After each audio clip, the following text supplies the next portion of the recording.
Is it going to work? Is it for the greater good? You can call in with your thoughts, with your comments at 26201122. And also on the show with me is Dr. Sajeela Maini. She's a tobacco cessation specialist at the Sir Gangaram Hospital, and Anand Chenoy, he's a former smoker and he's also a cancer survivor. Thank you both of you for speaking to us. Now, we were talking about active and passive smoking. Now, lots of people assume that I'm smoking, I'm ruining my health, I'm aware of the risks. But people around me shouldn't be affected. I mean, exactly. How does it bother them? Why is it their concern? But it actually is their concern. Yeah. First of all, we need to understand what is passive smoke. Passive smoke consists of, one is the exhaled mainstream smoke, the smoke that you're inhaling and you're exhaling, one that.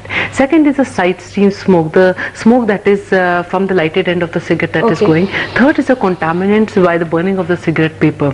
So these three combine and make in passive smoke, and it is also a class A known human carcinogen. It also contains 4,000 odd substances, I would say 4,000 poisons in it, and more carcinogens than active smoking. Right. Yeah, and in fact it has been seen. I have a monitor by which I measure the carbon monoxide in smokers. When a husband and a wife come if the wife says I also want to do the CO check done, the CO check of the wife is also more comes also heightened up because of the passive smoke. So passive smoke increases the carbon monoxide in the non-smoker also. So basically, half of the children worldwide is living in a home of a smoker, and they have all sorts of problems. In fact, it has been seen that 38,000 people in the world, they're dying because of passive smoking itself every year. Right. Yeah, and it increases the risk of lung cancer and heart diseases by 25 to 30%. It's equally dangerous. Equally it is equally dangerous. You're already prone to getting these kind of illnesses. Right. And you're also getting the other people involved into it. Correct, exactly. So it's a very selfish thing to do. So it's a selfish thing to do. Okay. We have another caller on the line. It's Raghav calling from Mayur Vihar. Go ahead, Raghav. Yeah, ma'am, I got a question for you. I got few of my friends, who are addicted to smoking. I advise them, to go and join the Inhabited Center or, get it treated. But they are not interested in that. Is there any other way out of it, or something, homeopathic treatment or something like that? Just a question which I want to know. We have a proper tobacco cessation center in Sir Gangaram Hospital. We have a comprehensive one-of-its-kind program in the hospital, in which we have 7 to 8 sittings with a patient. Yeah, the first 3-4 sittings are how to make quit, and the last 3 sessions focus on how to quit it. Remaining quitted is another. Right. So we use a mix of, nicotine is a mind-body addiction. I need to answer this question completely. Yes. Nicotine is a mind-body addiction. One is from physiology, from psychology both. So we have a treatment for the physiology. We have a lot of psychotherapeutic interventions, motivation enhancement therapy, cognitive therapy, relapse prevention, and the like. And we have and to take care of the physiological cravings, we take the support of nicotine replacement therapy and other medicines to take care of the physiological cravings and to make the process less discomforting. Right. But the point I think Raghav was also trying to say is that there are centers available, but taking that first step and actually going to a center and saying I need help. Exactly. What is the age group? Can I have a question from Yagav? He's disconnected. Yeah. Okay. The point is that not many people are aware that these places exist. Okay. And as we discussed, they say they're not addicts to it. They can give it up any time they want. Right, very true. But you do need help. Okay. Because I don't think there's anyone that strong who says, okay, I'm going to quit and you stop. Maybe there are exceptions to the rule. But you need help. You need help before something See, tobacco cessation is still in its infancy in India. Right. Yeah. People don't know that such and such center exists. Even doctors are not aware that such a center exists in the country. The concept needs to would take some time to establish. Yeah. Okay. So people don't know that such and such places are there to help them quit the. We have another caller, Deepshikha, who's calling from Ghaziabad. Deepshikha, go ahead. Hello, my question is that I'm 3 months pregnant and I've been smoking for the past 6 months.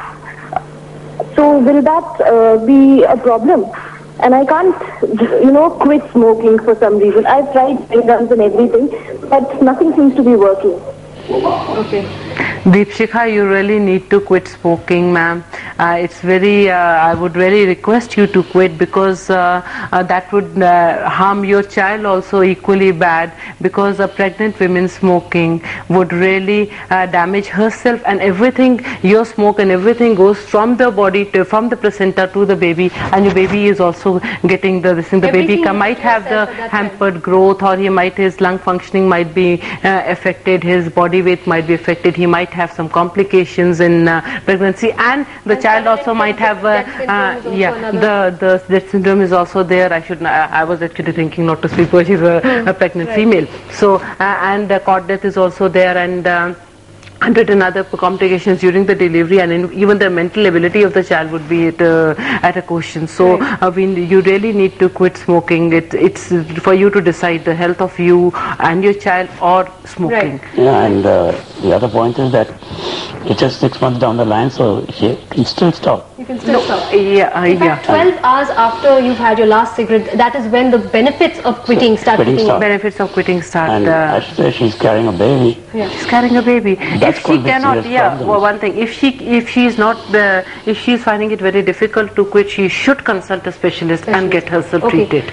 Any word of advice that who've suffered so much because of smoking, that you would like to tell smokers today?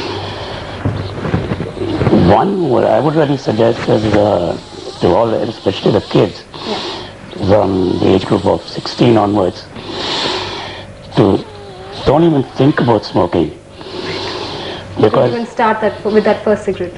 Absolutely. And it's not a question of showing off or being macho about it and all. The point is that at the end of the whole thing, the consequences are going to cost you much more than what you actually paid for your cigarettes. Right. Okay. And we'll take one last caller now. It's Aditi who's calling from Dwarka. Go ahead, Aditi.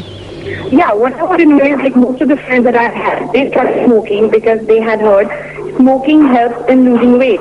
Is it really true? So that's what I know, like that's what I've heard from people. Smoking helps what, Aditi? Could you repeat that? In losing weight. In losing weight? Yeah. Okay.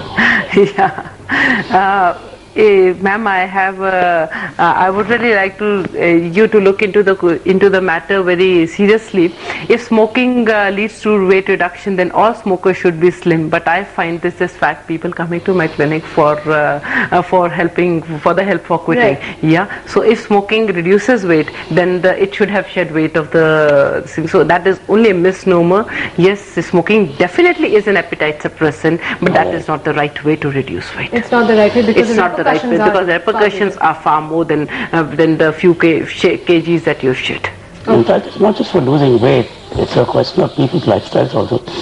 That some people are working around the clock, and what happens is, yes, smoking compensates for that. Because it compensates for the eating, because nicotine is an appetite suppressant. Yes. The more if you're feeling very hungry, you have a cigarette, you don't feel like eating food. Anymore. True. Because obviously your nicotine level has gone down. You need that smoke. Yes. You smoke. Okay. And you've forgotten about your hunger. True. So basically, it's a big thumbs up for the smoking ban. Yeah, absolutely. Great. On that note, I'll have to end this discussion, because we have run out of time on this edition of Delhi Dial Now. But the smoking ban goes into place from tomorrow. So do remember, this is a warning to you. You cannot smoke in any public place anymore. If you do insist on smoking, still there are designated smoking areas for you. But smoking